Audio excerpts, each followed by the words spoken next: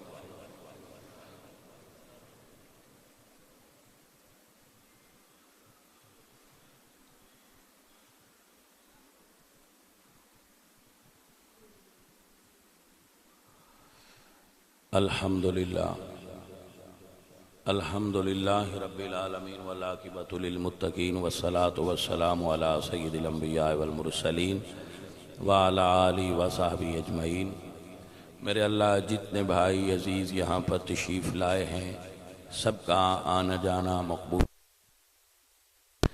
اے اللہ سب نے جو پڑھا جو سنا اس کو قبول فرما اور جو ختم پاک پڑھا گیا